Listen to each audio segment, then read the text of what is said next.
Fala pessoal, tudo bem? Hoje eu tô aqui com o Everton da Esqualivale para convidar vocês para participar com a gente do Papo de Obra, o mais novo podcast aqui do Vale do Paraíba. É isso aí, pessoal. Toda semana com personalidades relevantes da construção daqui do Vale. Toda semana. Nós vamos mostrar para vocês o que a faculdade não ensina. Valeu? Vem com a gente. Papo de Obra. Fala pessoal, tudo bem? Estamos aqui, mais um Papo de Obra. Hoje eu estou recebendo aqui o Diego e a Margot da Estúdio Macau Arquitetura. O Diego é brasileiro, a Margot é francesa. Eles se conheceram na Austrália, trabalharam lá e em outros países como arquitetos e hoje atuam no Brasil.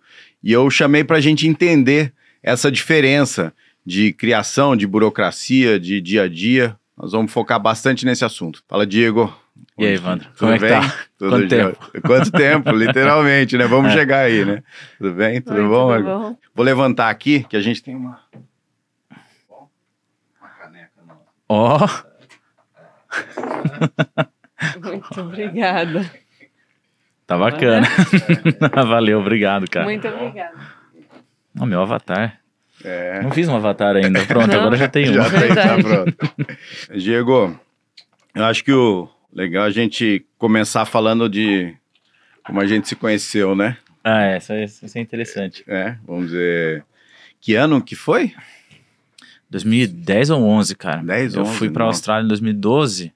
Foi início de 2012, então acho que foi 2011. Você já estava formado? Ou ele Já era formado. Eu tinha trabalhado um pouco em São Paulo. Depois que eu me formei em arquitetura, eu só trabalhei em construtora, né? Tá. Aí eu acabei indo para Petrobras, entrei muito nessa parte de gerenciamento de projeto, essas coisas, tanto que foi isso que eu fui fazer com vocês lá, Sim. né? Foi trabalhar com a parte de gerenciamento de projeto. Tava até fazendo MBA para isso aí. Até que chegou uma hora olhando para aquelas HP lá, eu falei assim, cara, o que eu tô fazendo aqui, né, meu?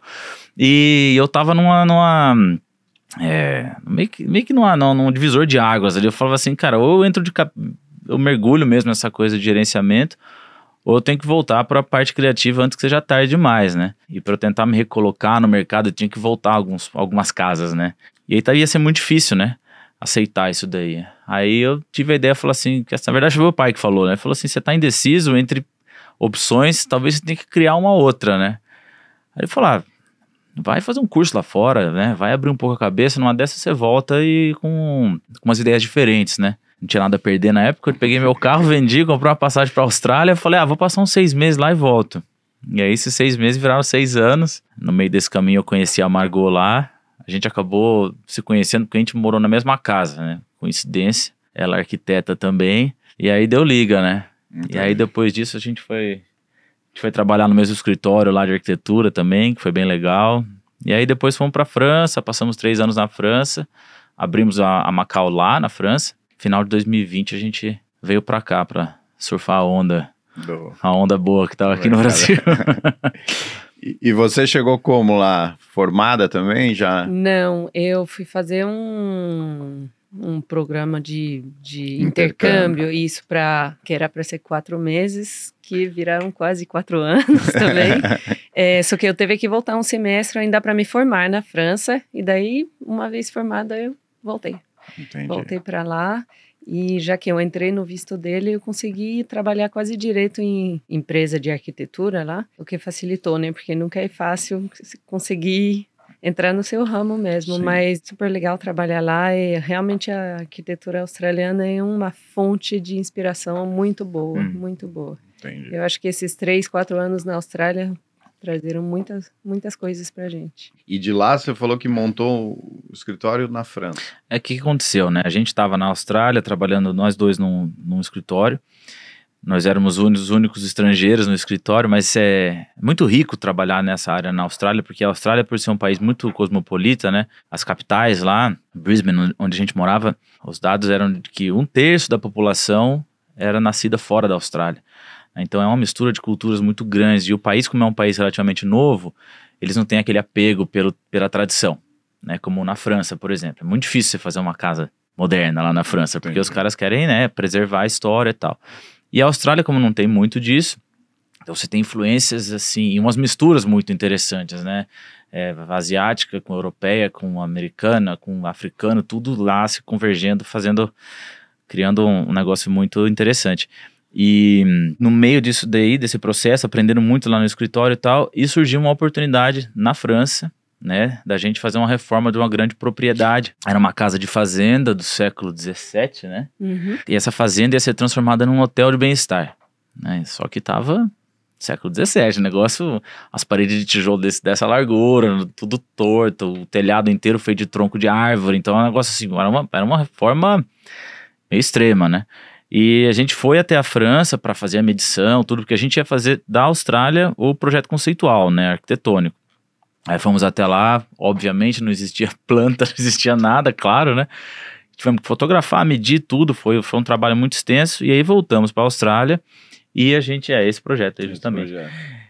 Isso aí era uma fornalha, né? Antigamente nesse hotel eles tinham os prédios adjacentes, então tinha a cocheira, tinha um forno de pão, tinha um monte de coisa. E tudo isso a gente transformou em quarto. Mas enfim, a gente voltou para a Austrália e a gente ia tocar o desenvolvimento desse projeto à distância. Então eu tive um problema com o meu visto, deixou a gente meio assim, sem saber o que fazer. Ela grávida, aí ela tem família na França, tudo mais. Eu falei assim, putz, por que a gente não vai para lá? E aí a gente toca esse projeto inteiro, inclusive a obra. Aí ela... Certeza, tem certeza?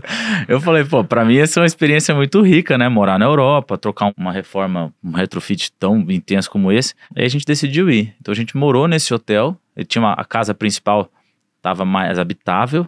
Aí a gente reformou a casa. A gente pintou, lixou, fizemos quase, né, isso aí tudo meio que em família. E aí depois veio a empreitada pra fazer a reforma toda da parte externa. A gente ficou esses 3 anos morando lá. E nesse tempo a gente abriu a Macau Studio. E aí fomos pegando outros projetos em paralelos ali na França também. A gente encerrou a obra do hotel. A gente não ia poder ficar morando lá para sempre. A gente ia ter que se deslocar e morar em algum lugar. Chegou a pandemia. Ela queria voltar para a Austrália. Eu queria ficar na Europa. A Austrália fechada. A Europa também. E o Brasil bombando, né? Pessoal, pô, vem pra cá, cara. Vem pra cá que tá estourando. Ninguém tá dando conta, tá? O mercado tá... Falei, vamos lá.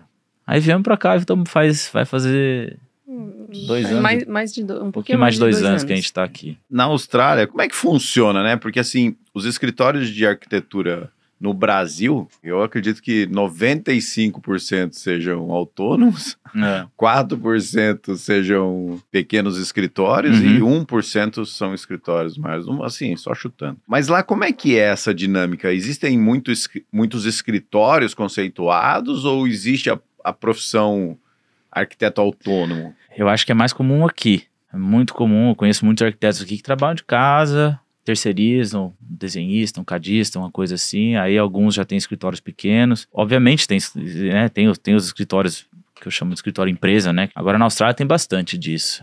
Eu acho que talvez... Bastante escritório, bastante coisa escritório grande. Eu acho que talvez lá o pessoal esteja um pouco menos seguro de sair e tentar sozinho, entendeu? Eu acho que é o mecanismo financeiro da história, né? Às vezes tem uma cultura de valorizar um pouco mais o projeto, então ele paga um pouco mais pelo projeto, então quem compra tem condição de subcontratar, vamos chamar assim, né? Porque assim, muita gente gostaria de ter um escritório formado, assim como vocês têm, mas não consegue ter porque não consegue cobrar no projeto. É, uma coisa muito interessante entre a cultura tanto australiana quanto europeia, comparado com a do Brasil, é que assim, nesses países, produto é barato e mão de obra é caro. Aqui é meio que o contrário, aqui mão de obra é barato e produto é caro, né? Então... E a gente não deixa de ser uma mão de obra. Né? Por exemplo, na Europa, só gente muito rica contrata um arquiteto. Senão o cara compra uma casa, pinta ele mesmo, vai lá na IKEA, compra meia dúzia de móveis e pronto. Na Austrália também. E o australiano é muito mão na massa, né? O DIY, o do it yourself. Então, todo australiano sonha em morar numa casa, porque ele compra uma casa com garagem para 3 carros, para os 3 carros na rua, porque a garagem tem tanta ferramenta que nem cabe o carro lá dentro. Não tem essa de chamar o zelador para trocar um chuveiro. O cara vai cobrar 200 pau a hora, né? Então, assim, o australiano faz tudo sozinho. Até o cara precisar, eu vou contratar um designer de interiores. Não, o cara vai fazer ele mesmo, né? Entendi. Enquanto aqui no Brasil, como o serviço é um pouco mais acessível, abre mais espaço para os escritórios de escala menor, que podem cobrar um pouquinho menos, né? Eu acho que na Europa e na Austrália, para o cara precisar de um arquiteto, o cara já está num nível de poder aquisitivo bem mais alto. Então ele já fala assim, não, eu vou pagar isso aqui, vai ser um investimento, mas tal. Mas você também tem que entregar mais, né? Entendeu? Você então também tem que ter um projeto mais diferenciado. Eu acredito que deve ser por isso, que demora um pouco mais para o australiano sair de uma estrutura, de um escritório grande para começar a trabalhar sozinho, porque ele vai entrar no mercado que é um pouco mais devagar. Enquanto aqui, qualquer apartamento de 50 metros vai ver tem um armário planejado, essas coisas. Então, o cara contrata. Tem um projeto de interiores e tal. Os interiores fazem uma grande diferença, que lá fora não é tanto assim, nesse mercado de interiores, não tá bombando. Não tanto quanto aqui. Aqui é uma classe média que todo mundo vai fazer um projeto, porque tem também bastante planejados, que na França, na Austrália é muito pouco os planejados. Verdade. Também as salas comerciais aqui tem uma rotatividade de pessoa que entra, que sai, então tá sempre procurando alguém para reformar, E outra coisa também que eu pensei, eu acredito que na Austrália, por exemplo, tem muito mais concursos públicos, muito mais aqui não tem tantos concursos públicos para fazer obras, biblioteca do governo, não sei o que da cidade, etc. Isso são projetos grandes, que precisa de um escritório bem grande e super estruturado para conseguir suprir Na Europa também, a mesma coisa. E na Europa também. Que aqui, eu acredito que esses projetos públicos, concorrências públicas e tudo, são uma parte muito, muito menor do mercado. Entendi. Daí, por isso que eu acho que uma pessoa que trabalha sozinha, autônomo, não tem condição de não absorver teria um condição. projeto Por isso grande. que eu acredito que tem mais escritórios de tamanho maior lá fora. Porque tem menos... vou construir uma casa ou reformar uma sala. Isso é bem menos, porém tem bem mais projetos que... Urbanismo, né? Tem bastante urbanismo lá fora. E tem muito arquiteto lá? Na Austrália deve ter, né? Só que vai daqui para lá já tem. Inclusive tem essa coisa de imigração, né? Quando você tenta ir para a Austrália como visto de trabalho, tem uma demanda, assim. O governo faz uma lista de quais são os tipos de mão de obra especializada que eles precisam. Esse semestre a Austrália precisa de contador, técnico de TI, que sempre precisa, médico, não sei o quê, e arquiteto. Aí beleza, aí vão 5 mil arquitetos para lá. De repente, no outro semestre, não, agora deu, o arquiteto sai da lista, porque eles não têm uma população grande o suficiente para atender a demanda do crescimento, que é absurdo, né? Mas com certeza, com o tamanho das obras, né? Você vê a cidade de Brisbane, por exemplo, que tinha 2 milhões e poucos de habitantes, em 5 anos a cidade é outra. É impressionante a velocidade, tanto de quão rápido o urbanismo se desenvolve, né? Aqui em São José, em 10 anos, mudou, que tem 2 prédios, teve uma avenida que mudou de sentido e tal, tem uma coisinha ali. Brisbane, se eu voltar para lá hoje, eu quase mal vou reconhecer o skyline da cidade, porque o que tem de prédios, de parques, de áreas públicas, hospitais novos, e na Europa a mesma coisa, né? Então, por isso que o que ela falou é bem verdade. Entendi. Você precisa ter uma estrutura grande para poder atender esse tipo de... master plans, né? Então, se o pessoal está acostumado a fazer muita coisa, arquiteto executa a obra ou não? Só projeta? Olha, eu acho que o arquiteto lá ele é mais focado em projetar. Criação mesmo, detalhamento. Os escritórios de arquitetura, todos que eu tô me lembrando agora da Austrália, tem o arquiteto, ele vai lá, faz o executivo, faz o acompanhamento, mas assim, o cara não se mete na obra. Aqui eu vejo muito o arquiteto meio faz tudo, né? O arquiteto é designer de interiores, é consultor. Na verdade, o arquiteto ou o engenheiro, ele começa abraçando muita coisa para depois se especializar, né? E que é o caminho natural, né? Eu acho que não adianta... Você tem que absorver mais trabalho para você conseguir pagar as contas. Exatamente, né? Entendeu? Assim, e tem esse caminho do interiores que é uma porta de entrada muito fácil, né? Aqui assim, no Brasil ainda tem as parcerias aí, vamos dizer, né? Dos interiores, que isso é uma coisa também que é uma estratégia, ou vamos dizer, é uma estrutura de mercado muito diferente do que acontece lá fora, né? Primeiro que, novamente, o arquiteto, não vou dizer que é um supérfluo, né? Mas assim, as pessoas... Para chegar ao ponto dela decidir contratar um arquiteto, que eu falei, já tem que ser um nível maior. Acima. Agora, o interiores, então, nem se fala. Lá de interiores é coisa de milionário, né? Porque o cara fala, vou pagar alguém para decorar minha casa. Não, isso eu faço eu mesmo. Não. Aqui já é totalmente diferente, né? E é muito vantajoso ser designer de interiores aqui, né? Que na Austrália, na Europa, não existe essa... parceria com loja, comissão, essas coisas. É bem diferente a estrutura, né? Principalmente para o design de interiores. É mais um mecanismo que cria oportunidades aqui no Brasil. O mercado criou uma dependência que para vocês é bom, né? Mas o cliente, depois que ele fica dependente do designer, depois que ele fica dependente do... Nossa, quando vê, tá escolhendo garfo, né? Tá escolhendo o jogo de faqueiro, ó. Tem esse faqueiro assim, esse faqueiro assado. Não tem nada de errado, mas é que o arquiteto também precisa saber cobrar por isso. Tem que... O que eu brinco lá nos mentorados é o seguinte, tem 3 arquitetos lá. Eu falo, cara, você tem que deixar claro até onde você vai. Você entendeu? Porque senão... Já o cara tá querendo fazer a ampliação da casa e tá ligando pra tirar dúvida com você. Pois é. Com essa história do Instagram, no final, ele ajuda muito os arquitetos, mas ele atrapalha muito também. Ele ajuda por quê? Porque o cliente fica em dúvida, ele vê tanta coisa que ele não sabe como é que ele compõe tudo aquilo. Só que ao mesmo tempo, ele quer pôr tudo aquilo que ele gostou, né? Ele quer um cimento queimado e um lustre de cristal no mesmo ambiente, né? Tipo assim, não vão conversar. Pior do que Instagram tem o Pinterest. É isso que eu ia falar agora. Às vezes tem cliente que vai, mas já tenho pasta de Pinterest criado. Tem mais de 13 mil referências. Só o trabalho para filtrar, para tentar entender o que é o estilo dentro desses 13 mil, tentar definir uma linha, um negócio, já foi uma semana de trabalho para tentar...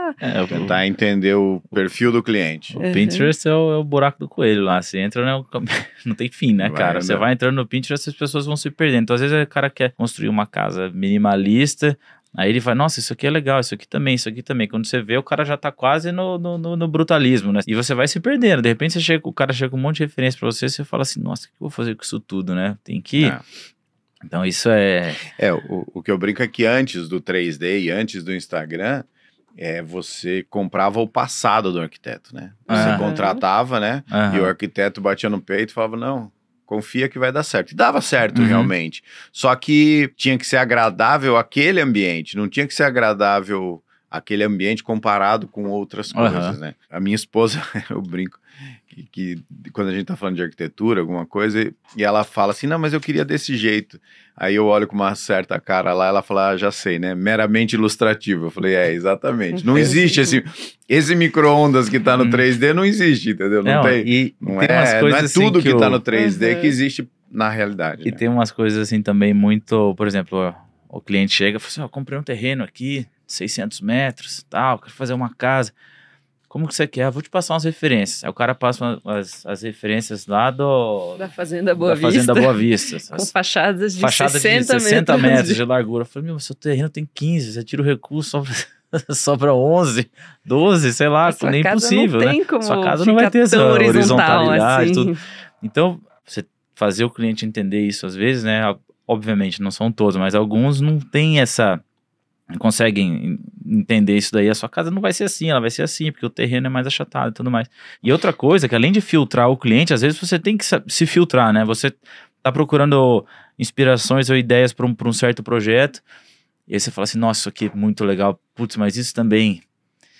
não, os dois juntos não dá certo, né? Então você já tem que fazer esse filtro em você, né? Agora a hora que tem que fazer esse filtro pro cliente é mais complicado ainda. E vocês já projetam em 3D ou vocês projetam em 2D e jogam para 3D? Não, a gente faz em 3D. Direto. Isso talvez esteja também uma outra diferença, que lá fora, aqui tá chegando agora com o Revit, né? Que é o software que oferece a 3D já desde o começo do software da mesma empresa do que o AutoCAD. Mas lá fora já tem o ArchiCAD, que tá forte há muito, muito, muito tempo, que foi um pioneiro nesse negócio do BIM e tudo. E eu, por exemplo, na minha faculdade, já ensinaram isso. A primeira coisa, nunca mexi no AutoCAD, por exemplo. E lá fora também, as empresas que a gente trabalhou e tudo, era tudo no ArchiCAD. Eu aprendi ArchiCAD nesse escritório também, que eu entrei. Então porque você já nasce no 3D. Porque aqui o pessoal geralmente faz o conceitual no Sketch, né, que é mais fácil, só que você não fazer um executivo a partir do Sketch é complicado. Então você tem que trabalhar no Sketch e depois no AutoCAD. Aí o AutoCAD você tem que fazer uma planta, aí você faz uma elevação, aí você faz a outra, depois faz a outra, faz um corte. Você trabalha no BIM, uma vez que você faz o 3D, você fala, eu quero um corte daqui. Então, o corte tá lá, você vai, regula uma coisa ou outra. Eu acho que trabalhar no 3D, acho que a grande maioria hoje trabalha, mas tem muitos escritórios que eu acho, tá? Não tô nem falando que eu conheço, que o arquiteto desenha em 2D e a equipe Que 3Dizam o negócio. Exatamente, Entendi. entendeu? Então, assim, então eu vejo que os arquitetos que fazem isso, eles têm muito mais dificuldade em convencer os clientes dos projetos. Aham. Aham. Por quê? Porque, na verdade, tudo que ele for fazer 3D não vai depender dele, ele vai ter que passar para um terceiro, sabe? Então, os arquitetos que eu vejo ali, que na hora da apresentação já altera alguma coisa, já Aham. faz, já dá uma renderizada. Já dá A gente faz isso também, É. Porque na nossa cabeça, primeiro que, né, arquiteto, engenheiro tem muito mais facilidade de projetar o que tá ali numa planta. Ainda mais quando a ideia tá vindo de você. Então você tá colocando no papel um negócio que já tá mentalizado na sua cabeça. Agora, o cliente não vai ter isso, Sim. né? Isso a gente ouviu bastante, né? Que no seu estudo preliminar, a gente já dá um 3D, não renderizado, mas um 3D que geralmente os clientes falam, nossa, mas a gente não achava que ia ter tudo isso no estudo preliminar, Exatamente. porque a última vez eu fiz, teve só uma planta. Mas eu acho que justamente ajuda muito, porque o cliente Não tem noção. Alguns têm, e também não é para ter, eu não Sim. sei fazer o que eles fazem, mas quando tem essa 3D, eu acho que, tanto pra gente, é mais prazeroso projetar, porque eu acho que tudo vai junto, né? Se for só fazer uma planta e depois, tá bom, a planta tá boa, então agora vamos pensar, nossa, o que vai ser? Que material? Eu acho que o pensamento é melhor, sei lá, para mim, pelo menos, pra gente, é bem melhor quando vai tudo junto. Eu acho que o resultado é mais coerente e tudo. E, além disso, o cliente essa parte acha melhor, do processo criativo, eu acho que ela é melhor quando ela é feita toda junto. Por exemplo, a Margot também se formou em design de interiores. E nós dois gostamos muito da parte de grafismo. Eu, quando fui fazer arquitetura, eu quase fiz desenho industrial, porque eu queria ser designer. Então, assim, a gente gosta, né, de todas as áreas paralelas em volta da arquitetura. Quando a gente está fazendo a volumetria da casa, a gente já está pensando qual vai ser o material, qual que vai combinar com a cor. Então, a gente já faz meio que pensando no interiores ao mesmo tempo. Quando é empresa, a gente oferece de fazer o branding, de fazer o logotipo. Vamos fazer um logo. O branding é isso, quais vão ser suas cores principais, então a gente vai usar esse tipo de materiais, tudo para já criar uma identidade geral que se conversa. Porque é muito interessante. Porque de repente assim. tem um arquiteto que tem uma linha muito forte para um lado e o cara gosta de um designer de interiores que tem uma linha muito forte para o outro, de repente esses dois juntos podem ter certos conflitos, né? Sim. A gente já pensando nesse pacote inteiro junto, eu acho que resulta num resultado mais... se conversa mais, né? Mas numa primeira apresentação, né, que nem a gente está falando, vocês tendem a ouvir bastante o cliente ou vocês tendem a surpreender o cliente? Depende do cliente, né? Porque tem cliente que chega... Tem um amigo nosso que... E aí o cliente, geralmente são dois clientes, né? Em boa parte dos casos, né? Um casal, né? Então, chega um amigo nosso que falou assim, eu tenho duas exigências. Eu quero que a minha casa não pareça com nenhuma casa do condomínio e eu quero conseguir colocar 8 carros lá dentro, que coleciona carro, né? Aí eles mandaram uma lista, assim, né, de um briefing, que eles fizeram o briefing e já colocaram uma lista. A cliente, ela já tem muito mais, né, ela coleciona artes, então ela quer o sofá dela que é verde, ela quer isso, quer aquilo, tal. Mandou umas 1000 referências no Pinterest. E ele é bem engenheiro, né? Ele fala assim, eu quero meus carros, eu quero uma casa diferente, eu quero que os banheiros tenham ralo linear, eu quero que isso aqui... Eu falei, putz, o cara pensou até no ralo linear, cara. Então, assim, tem esse tipo de cliente e tem o cliente que fala assim, putz, eu não sei, eu nunca construí uma casa, mas agora eu juntei o dinheiro e agora eu quero fazer uma casa assim, mas eu não sei. Então, esse cliente é mais fácil você surpreender, geralmente. Mas mesmo esse cliente que falou assim, eu quero uma casa diferente de tudo e passou uma lista de exigências, ele quer essa casa aí, ele falou, realmente vocês... cumpriram a missão de me fazer uma coisa que eu nunca vi na vida. Então, vocês me surpreenderam. Então, assim, depende, né? A expectativa dele. Depende da expectativa dele, mas geralmente é mais fácil você surpreender o cliente que tá meio indefinido sobre o que ele quer, né? É porque eu vi realmente os projetos de vocês são diferentes, então eu queria entender se vocês que imprimiam esse ritmo ou se era... É que acho que daí também o cliente já passa a buscar por isso, né? Uhum. É o que a gente espera. Ao invés da gente tentar... criar um estilo, falar assim, o nosso cliente vai nos procurar porque ele gosta da casa assim. A gente tenta ir pro outro lado, a gente fala assim, o cara quer nos procurar porque ele sabe que ele vai ter uma coisa diferente. E por a gente ter que se adaptar muito, principalmente trabalhando na Europa, né, que você está sempre muito restrito, você está sempre tendo que se adaptar demais e tá tendo que ser muito criativo nas soluções. Então, às vezes a gente pega um terreno, que nem a gente pegou um terreno na praia, que era numa rotatória e o terreno era meio triangular, assim, e, nossa senhora. A gente fez uma casa no formato do terreno e eu acho que a casa ficou maravilhosa, né? Mas é um formato de casa que você nunca iria imaginar em fazer na vida, né? E é isso que a gente sempre tenta fazer. A gente fala assim, vamos se adaptar o máximo possível à situação e tentar ser inovador, tentar ser diferente. Sim. Mas mesmo assim, eu acho que o interessante é que a gente acabou ouvindo recentemente... não, mas mesmo assim eu acho que vocês têm uma linha. Tem algumas coisas que eu consigo reconhecer. Então, mesmo não tentando falar, a gente vai sempre trabalhar assim, com bris, com não sei o quê, sempre esses 3, 4 materiais, a gente se adapta bastante, mas pelo jeito tá começando a nascer uma... acho que no longo prazo isso vai... que faz muito pouco tempo que a gente está aqui e trabalhando, a gente tem projetos aqui no Brasil, na França, no Portugal, então cada vez... Também eu acredito que o interessante realmente é pegar um pouquinho da identidade do local também. Sim. Casa no Portugal é uma casa super moderna, etc. Mas a gente tentou guardar alguns detalhes, a gente fez uma borda ao redor das portas, etc. para lembrar essa tradição local. Então a gente sempre tenta... Além dos materiais, que a gente também tenta se adaptar ao que está disponível por perto, a gente tenta ter essa linguagem. Mesmo assim, faz várias vezes que a gente encontra com pessoas falando, nossa, mas tem muito uma identidade nos projetos de vocês, é tão interessante. E o que eu acho que vocês têm que se adaptar também, né? Porque eu acompanhei pelo Instagram essa casa, uma das casas, pelo menos em Portugal, o método construtivo, né? Eu fico imaginando que o que eles gastaram de guindaste lá, que no Brasil você faria uma casa só com o que eles gastaram de guindaste. Eu percebi que nessa obra que a gente tá falando, a estrutura era muito grande, assim, muito preparada, né? É que daí eu somo isso com o que você falou, o cara que tem dinheiro para construir lá, ele tá num outro patamar, e aí eu consigo entender um pouco melhor, né? Mas assim, essa casa é a casa de Portugal que você tá falando, né? Você vê, ela tem muito concreto armado, tem pedra, ela tem alguns elementos que são, na teoria, requerem um investimento maior, né?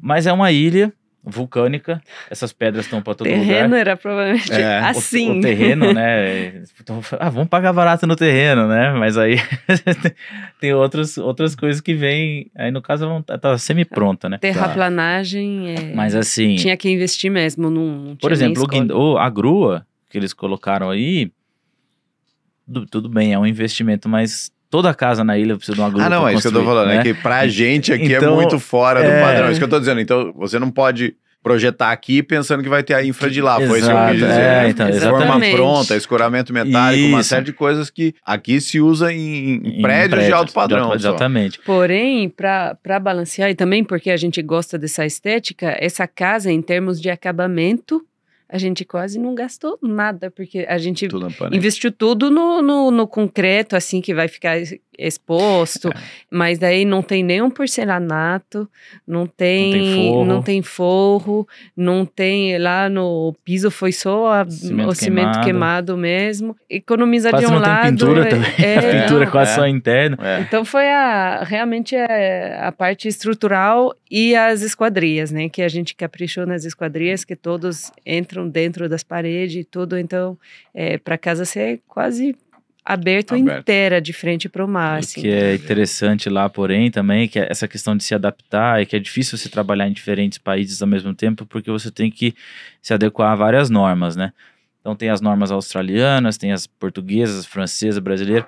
Por exemplo, nessa ilha, por ser uma ilha, eles têm uma restrição de recursos, né, para gerar energia, por exemplo. Então lá é energia eólica, etc. Então as casas, obrigatoriamente, tem que ter isolamento térmico, para que você use menos aquecedor e menos ar-condicionado. Cobertura e todas as paredes. A cobertura e todas as paredes tem que ter a lã de rocha, né? Ela tem uma manta, como se uma lã de rocha de alta densidade.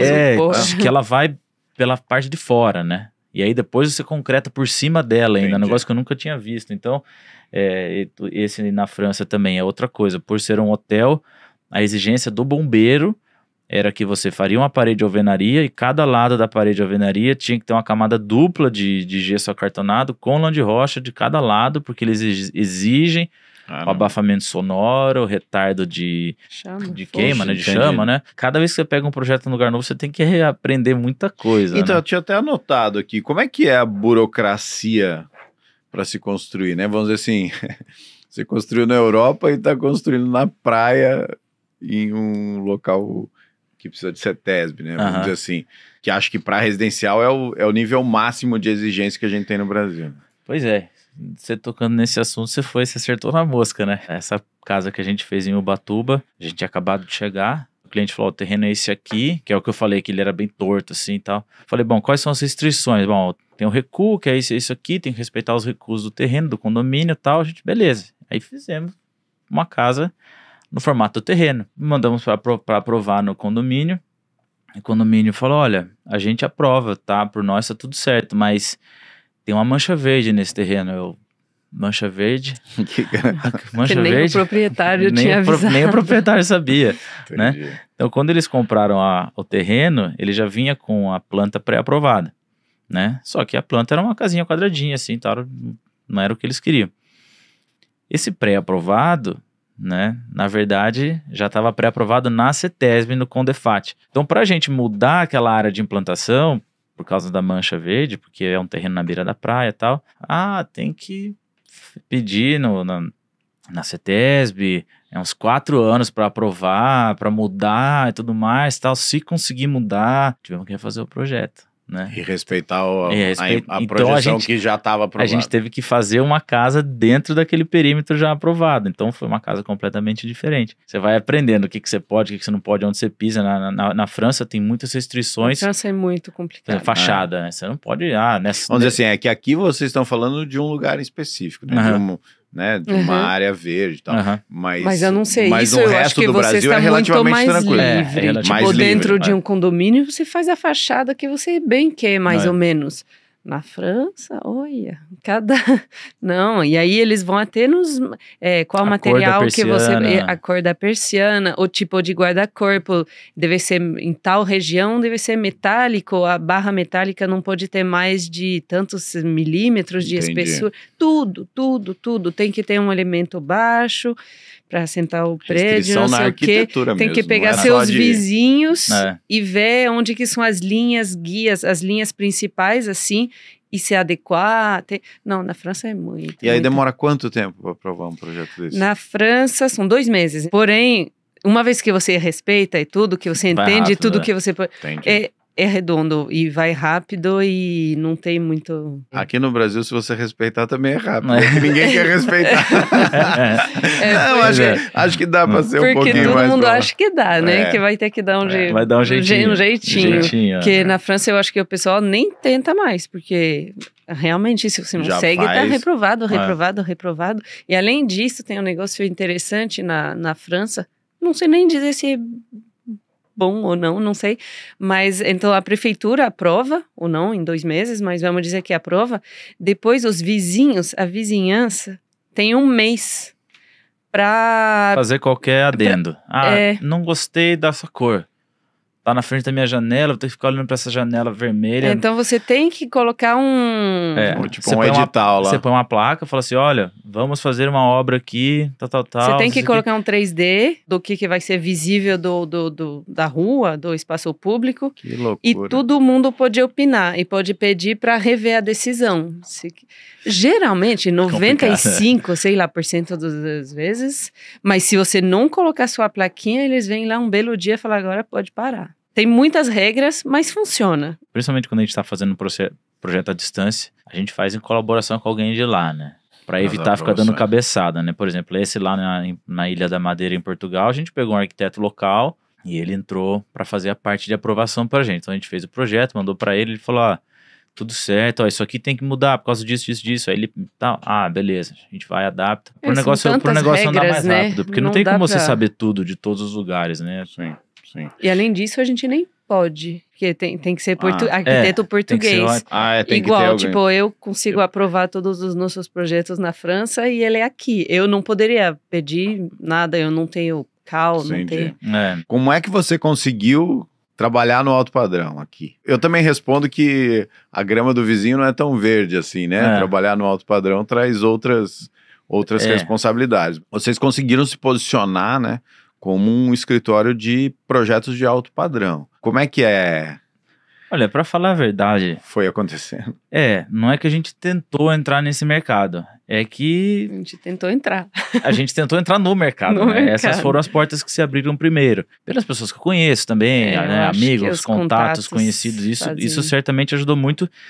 Inclusive foi um dos principais motivadores a gente ter vindo para o Brasil, E né? tentado vir Então, quando a Margot queria ir para a Austrália, eu queria ficar na Europa, e tanto num quanto no outro a gente ia falar, mas a gente vai começar com quem? A gente não conhece ninguém. A Austrália a gente nem pode ir, a Europa a gente conhece meia dúzia de pessoas, tal. Enquanto aqui no Brasil todo mundo, pô, você não quer fazer isso? E quando eu comecei a sinalizar que estava pensando em vir para cá, eu já comecei a pegar o projeto lá. Então eu falei, pô, isso deve ser um bom sinal, né? Então, não, você tá vindo, então faz esse projeto aqui para mim, eu tô querendo fazer isso e tal. Projeto aqui no Brasil, Aqui no Brasil. mas você ainda estava lá. Eu ainda na França, preparando minha mudança para cá, e na hora que eu comecei a falar, ó, nós estamos indo pro Brasil, vamos chegar aí e tal, e já comecei a pegar uns projetos. Então, isso sinalizou uma perspectiva positiva. E aí a gente veio com um pouco mais de confiança. E aí chegando aqui, as coisas foram meio que acontecendo, né? E acabou que a gente se posicionou mais no mercado de alto padrão. Mas a gente também tem todo tipo de projeto, né? Não só... a gente não a gente foca tem que tomar muito- muito cuidado e não ser taxado, né? Tem Aham. uma série de pessoas que falam assim, mas eu fiquei com medo de orçar com vocês porque achei que... Exato. Entendeu? Tem- Que é mais caro. Eu falo, não, faço a administração da obra. Se a obra é mais complexa, eu cobro mais. Se a obra é menos complexa, eu cobro menos. Não Exatamente. Eu não acho tem que... segredo, é proporcional, né? Às vezes no alto padrão por metro quadrado, vamos dizer assim, você acaba recebendo até menos, né? Porque... Exatamente. E aí o pessoal chega muito assim, eu quero fazer uma casa de 350 metros, quanto que você cobra?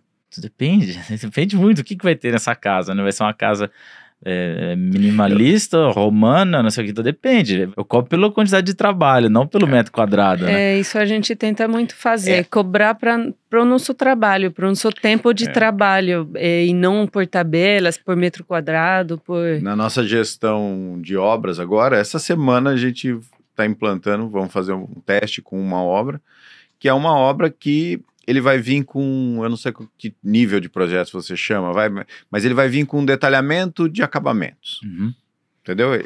Não vai ter projeto de interiores. Entendi. Aí eu falei pro meu sócio, cara, aqui não vai ter nicho de granito, aqui não vai ter LEDzinho atrás do armário, aqui não vai ter uma série de coisas que são maior foco de tempo de trabalho hoje, né? Vamos dizer assim, a gente perde muito mais tempo num serviço de marcenaria que eu nem tô recebendo por isso, porque normalmente tá fora da gestão. Só que, cara, se eu deixar a marcenaria fazer de qualquer jeito, vai sobrar para mim. Então, a gente também tá começando a cobrar de acordo com o que a gente entende que o cliente vai trazer de demanda, né? Isso é uma coisa que a gente tá se adaptando muito aqui também, porque, por exemplo, a marcenaria, né? Na Austrália, a gente faz projeto arquitetônico. Na hora que chega no interiores, a gente detalha a marcenaria inteira. Você vai ser cava, altura da prateleira, detalha tudo. Sendo que aqui é uma perda de tempo você fazer isso, porque quem vai fazer isso vai ser a empresa de planejados que vai fazer o projeto. Então você só fala assim, olha, aqui vão ser 4 portas, 4 gavetas, vai ser uma pedra assim, eu quero puxador e tal. Depois ajusta Se a gente detalhar, eles vão detalhar em cima do nosso detalhe, porque eles têm um software, eles têm um plano de corte diferente, etc e tal. Eu isso já tudo a recebi gente algumas tá começando propostas que são assim, fornecimento do arquivo em tal programa, em SketchUp, por exemplo, para marcenaria. Detalhamento dentro do SketchUp para marcenaria, que aí vem cor, vem... Isso, aí você tem que detalhar tudo, né? Não, esse é o não detalhado. Ah, entendi, o oposto. Entendeu? Esse é o não detalhado, exatamente para fugir. Exatamente. Agora, o que eu acho? A gente tá vendo aí, né, em algumas, a gente ainda não tem obra nesse padrão, né, mas, por exemplo, Fazenda Boa Vista, alguns lugares, tem até um cara chamado Israel Cap, que estão voltando às marcenarias com lâmina natural, né? Isso é muito legal. Aí você tem que desenhar e acho que vender isso pro cliente. Falar, ó, você vai gastar mais com o projeto. Você Aham. vai ter um produto melhor, Diferenciado. diferenciado, mas eu preciso te cobrar esse projeto. Né? Uhum. É, Porque porque isso ocupa um tempo, demanda um tempo. E você tem que Muito acompanhar de grande. perto, porque quando você contrata uma loja de planejados, eles têm um software, eles têm uma máquina, né? Então, você tem uma restrição, né, de dimensões, de cores, de etc e tal. E aí, o software te ajuda a montar e a máquina tem um processo de produção e acelera.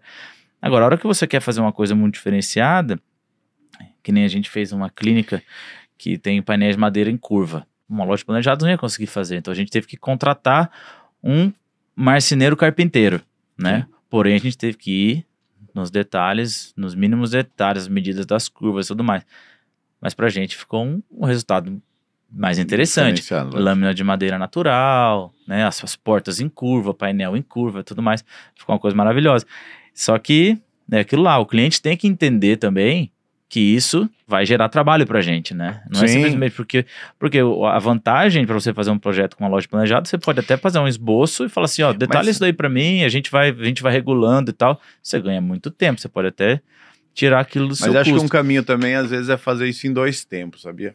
Porque um dos problemas que tem é o quê? Se ele contrata desde o início o projeto de interiores, o cliente consegue resolver o problema que ele vai ter no máximo daqui a um mês. Aham. Sabe qual é um dos maiores problemas que a gente tem em obra? É que o cliente aprova o projeto de elétrica e não olhou o projeto de elétrica. Uhum.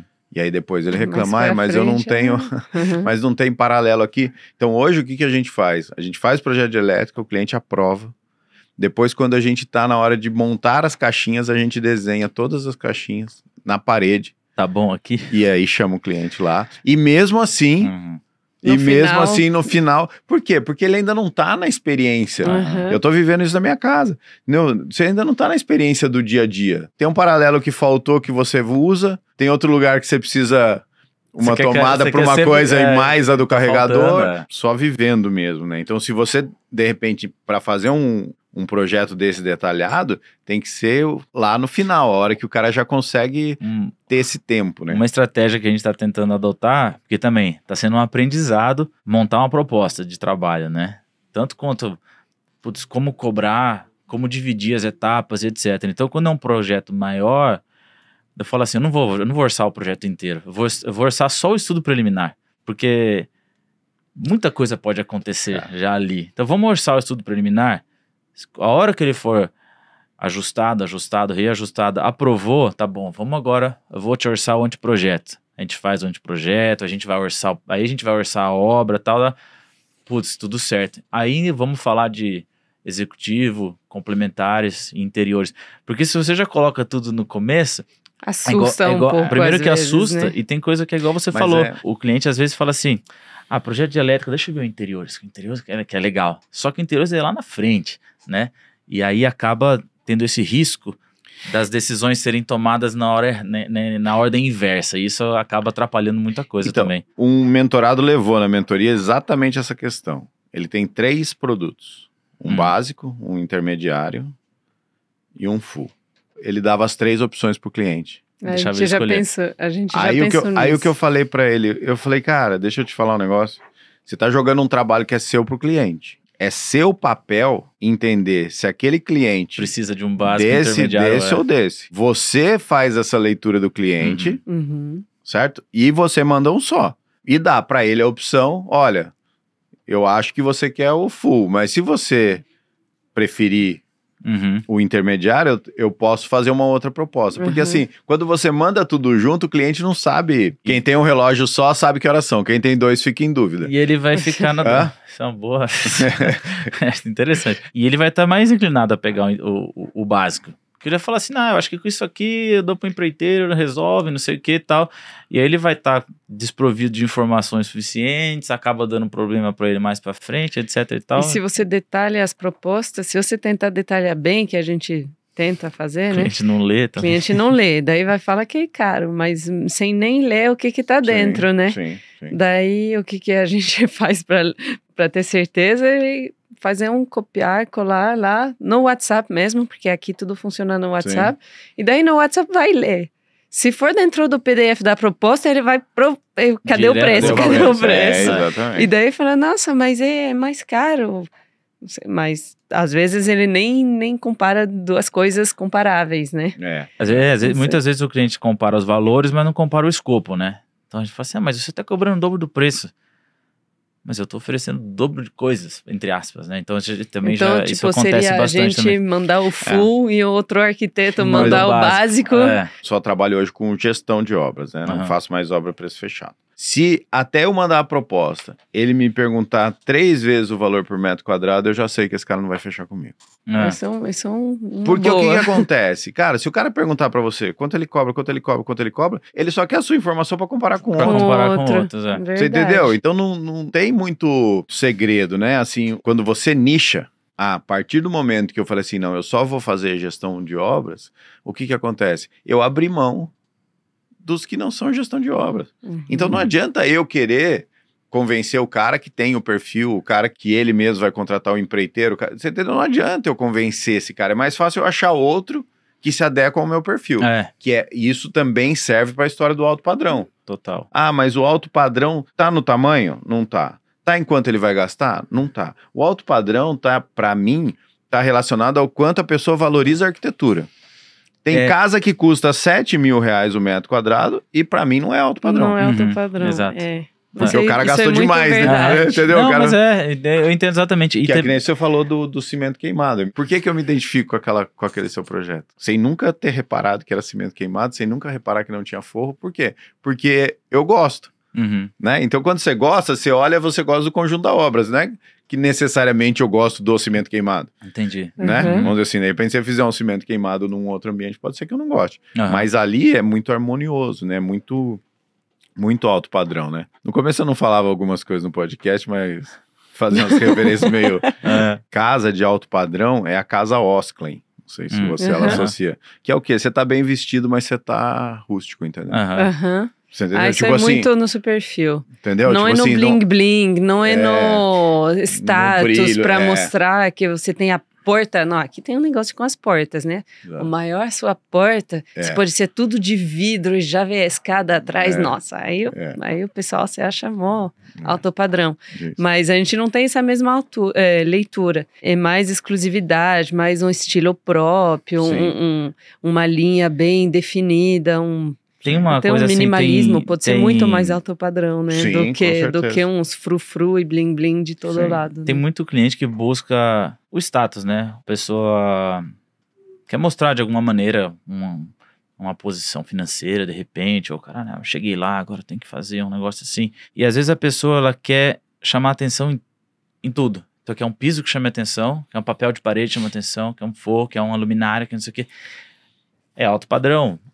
Mas alto padrão é uma coisa, bom gosto é outra, né? Então a gente sempre luta para não deixar o projeto pesado, muitas informações. Igual eu falei, às vezes você tem 2 ideias, putz, legal, mas não cabe em 2, tem que ser uma. Tem então, que ter o protagonista. Tem né? que a gente escolhe um elemento para ser um conceito-chave. conceito-chave e as outras coisas complementares para canalizar a atenção para aquilo lá, né? E aí outra coisa que você estava falando ali, né? Fazer um orçamento e tal, a pessoa fala assim, não, mas quanto você cobra pelo projeto? Aí a hora que o cara pergunta quanto eu cobro pelo projeto, eu já falo assim, você tem que achar o cliente certo para você, né? O cliente tem que achar o arquiteto, o engenheiro, o gestor certo para ele, mas a gente também tem que achar o cliente certo pra gente, porque senão a gente acaba perdendo muito tempo, o cliente vai ficar insatisfeito com a gente vai ficar insatisfeito com o cliente, né? Você fala assim, isso aqui é um projeto barato, então... Provavelmente sempre vai ter um mais. arquiteto que vai cobrar menos. Sempre vai ter alguém mais barato. Vai entregar Mas menos. o que você quer é preço ou é projeto, né? Você está buscando preço ou valor? Eu acho que a gente está mais focado no valor.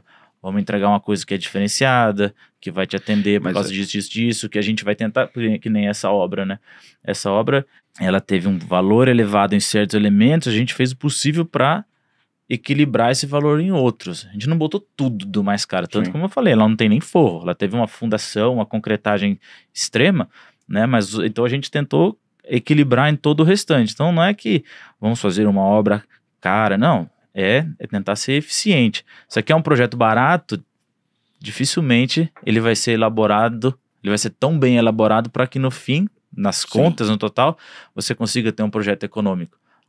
Faz aí rapidinho e tal, não sei o que. De repente o cara nem pensou nas soluções mais eficientes, construtivamente falando, né? A gente fala lá algumas coisas de tipo assim, como é que você escolhe arquiteto, como é que você escolhe, né?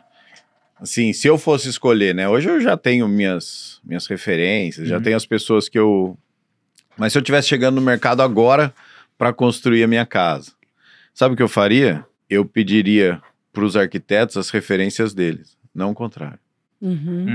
Entendi. É legal Não, isso daí. entendeu? Pô, você se baseia em quem? Ah, cara, eu gosto do Kogan, eu gosto desse, gosto desse, gosto desse. Onde você se inspira. Não o trabalho que você já fez, porque às vezes você já fez um trabalho para outro cliente. Sim. Né? O que eu vejo, eu recebo bastante pergunta nessa história de como atuar no alto padrão. E a primeira coisa que o cara tem que ter é um filtro para alto padrão. Ele tem que se interessar pelo alto padrão. Ele tem que se interessar pela casa linear da Fazenda Boa Vista, com beirais de 3 metros, entendeu? Ele tem que se inspirar nisso, porque não adianta ele pegar aquela casa e fazer ela com 1 metro de beiral, porque o condomínio não permite mais. Isso que eu vejo que os arquitetos não se preocupam em fazer. Entendeu? E acho que vocês, por essa história de viajar, por essa história de ter morado fora, tal, você acaba tendo isso mais apurado, um sentimento mais apurado, né? Também é uma coisa que é complicado, porque é subjetivo, né? Essa experiência que a gente teve, né? Essa riqueza de referências que a gente acabou tendo por causa dessa experiência em países, o tanto que a gente viajou e tudo mais. Só que é difícil eu botar um valor nisso. Sim. Chegar no o meu orçamento é isso aqui. Mas tem um cara que cobra menos. Mas você como é que eu vou falar? Mas você sabe assim, que eu acho que isso é uma das coisas que as pessoas mais avaliam para te contratar? A gente espera que seja assim. Que vire assim, que o pessoal nos procure por isso. A gente quer chegar nesse ponto. E principalmente no começo, quando ninguém sabe quem é você, isso é mais difícil. Agora tá começando a acontecer, quando a gente chega numa loja, não é mais, Diego, você voltou. Não, já assim, o pessoal da Macau. Tá começando, né? É que na verdade, né, existe um nicho pequeno de clientes, né, que vão valorizar isso e que vão valorizar esse estilo de vida, entendeu? Você pode ter certeza que já teve cliente que te contratou por causa da bicicleta que você carrega a sua filha. Falando sério, pior cara. que hoje é o dia certo. A gente usou pela primeira vez, colocamos os dois, né?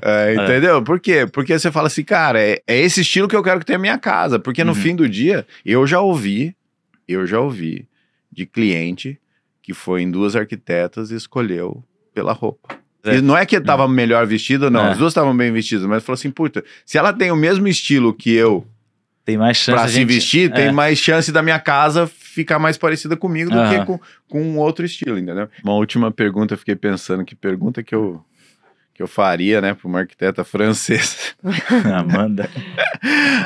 Como é que é, né, vamos dizer assim, as referências que eu tenho na França, isso, aquilo, eu acho que a principal diferença cultural que a gente escuta falar é a questão da carga de horas trabalhadas, né? Como é que você tá se adaptando ao Brasil? Porque eu vejo que o Diego posta meia-noite, tô terminando o projeto, não sei o quê. Como Você já entrou nessa ou você só tem um marido brasileiro que pensa nisso? Mas olha, deixa eu te falar que a arquitetura... Eu acho que a arquitetura é um trampo meio que envolve essas coisas em qualquer país, porque mesmo na França, que temos leis trabalhistas bem assim, são 37 horas semanais e mesmo assim tem compensação, porque por lei deveria ser 35, então quem passa depois tem dia de férias de graça e tudo. Enfim, mas a arquitetura foge de qualquer regra em qualquer país, lá, eu acho. Na Austrália era muito bom. Na Austrália, às 5, todo mundo tava fora do... Até shopping fecha às 5 horas na Austrália. Vai todo mundo pro parque e acabou. A australiana é muito lifestyle, né? É muito lifestyle. A Austrália é muito boa nisso. Ou seja, tipo, se você precisa ficar além dos 5 e meia estourando, é que você não conseguiu se organizar bem. E quase que é mal visto ficar mais. Isso é uma grande diferença com a Austrália. Agora, na França, nossa... Se você vai embora no horário, você é preguiçoso. É mesmo? No escritório, A arquitetura é diferente mesmo nesse aspecto. E já começando os estudos de arquitetura na França E outra coisa é bem- quando você bem é puxado. quando você é o diretor do escritório, né? Ah, Porque Aí faz toda a diferença. aí não também. tem jeito. Aí você... porque aí você se empolga mais com a criação, porque É. você, né, vamos dizer assim, Não, você você tem faz mais quase por responsabilidades prazer. por você, Responsabilidade. né, porque é no seu bolso que interfere, Exatamente. né? Aham. Mas assim, mas Então- principalmente na criação, que é o que a gente tava falando do digital. Quando você vê, você tá trabalhando o tempo inteiro. Não É. tem... Aham. Ah, a gente tem Não, essas e brigas, quando- né? A Margot fica em cima. Não, você tá em casa, cara, você tem que sair do celular, você tem que... Olha, você tá com seus Principalmente filhos. para as crianças, Larga né? o celular Porque e tal. É. E geralmente sou eu que fico até mais tarde no escritório, porque, putz, alguém tem que buscar as crianças, né? Alguém tem que estar lá. Aí a Margot acaba indo porque eu fico mais na frente na parte comercial, né? Então eu fico mais no WhatsApp, falando com o cliente, falando com o pessoal na obra e tal. E aí, às vezes, acontece isso, igual você vê. Eu fico no escritório até 1, 2, 3 horas da manhã. Na verdade era 7h30, assim, só que você posta a 1 da manhã. Por isso que ele colocar o relógio pra ter. Eu coloco o Ah, relógio, coloca o eu relógio. coloco o relógio pro pessoal não Mas falar assim, é. esse cara aí tá inventando. Não, e mesmo no feriado, em tudo. Mas, bom, às vezes é meio que forçado, porque, nossa, tem que ir, mas a gente escolheria fazer outra coisa se pudesse. Sim. Mas tem também bastantes vezes que fala, nossa, mas espera aí, estamos muito na empolgação desse projeto, vamos Sim. tentar ficar mais e... Sim. Porque tem hora que flui, tem hora que não flui, aí Sim. nem adianta... E às vezes é meio bizarro, porque a gente trabalha o dia inteiro, que é bom, né, que na verdade, que a gente sabe que a gente a gente acertou o nosso ramo, eu acho, a gente faz uma coisa que a gente gosta muito, porque a gente passa o dia inteiro trabalhando, aí chega em casa, cuida das crianças e tal, não sei o que, come, vamos ver televisão, vamos ver o quê? Programa A de gente arquitetura. assiste coisa de arquitetura. A gente vai viajar, putz, vamos ver esse museu, vamos. Qual que é a exposição? Sei lá, a eu gente quero não ver sabe. o museu, não quero ver a exposição. Então a gente é muito, né, o tempo todo a gente tá pensando em arquitetura, a gente tá sempre mesmo- olhando isso, você sente menos que você tá trabalhando, né, parece que você é como se fosse um hobby, né. Tem um amigo meu que outro dia ele postou alguma coisa parecida com isso. Ele falou assim que em tudo que ele faz, ele pensa ou que ele tá agregando para ele como pessoa, ou que ele tá agregando para a família dele, ou que ele tá agregando para o trabalho dele. Ele falou, uma dessas 3 coisas tem que estar Você tem que agregando. estar fazendo. Uhum. Tem que estar, Senão é que não vale a pena. Senão é que não vale a pena, exatamente. Então, assim, viagem é muito isso, né? Viagem, Uhum. você consegue somar as 3 coisas, Uhum. né? Então, assim, vai. A gente, bom, ultimamente a gente viajou menos, teve pandemia, teve a Filho novo que gestação, nasceu, filho novo e tudo, mas mesmo um final de semana em São Paulo, o que a gente não consegue absorver Sim. e ir andando com os nossos filhos e tudo, mas sempre, olha tal produto que a gente instalou aqui no plantão de vendas, nossa, que legal, vamos não sei o quê. Olha, isso é legal, olha essa textura, a gente entra em lojas, não olha as... A Margot vendo vitrine, ela fica passando a mão nas paredes, assim, o vestido aqui na frente, ela passando a mão na parede, olha essa textura que linda. É engraçado. A gente tá sempre radar ligado, 100%. Mas é isso aí, Diego. Obrigado por ter vindo, foi bem, Eu que bem agradeço. bacana. Quiser falar aí, fala aqui pra câmera aqui seu Instagram. Foi bom, foi muito bom o reencontro. Quem quiser conhecer um pouco mais do nosso trabalho, quiser conversar com a gente lá no escritório, tomar um café, ver um pouco de como que a gente atua, conhecer um pouco melhor nossos projetos. O Instagram é Macaw Studio, MACAW Studio, tudo junto. Lá também tem um link pro nosso portfólio online. Fiquem à vontade lá para começar a seguir, ver um pouco do que a gente faz. E a gente vai se conhecendo melhor. Eu quero agradecer aqui a Hub 2181, que é onde a gente grava nossos podcasts aqui. E também ao Mr. Mu, que nos patrocina e nos ajuda a viabilizar o projeto. Valeu? Mas é isso aí, Diego. Obrigado mais uma vez. Obrigado, Margot. Tá bom? De Foi nada, muito obrigada a bom você. conversar com vocês aí. Valeu, Evandro. Quando eu fizer o meu podcast, eu chamo você também. É Vai ser o primeiro entrevistado. isso aí. Valeu. Valeu.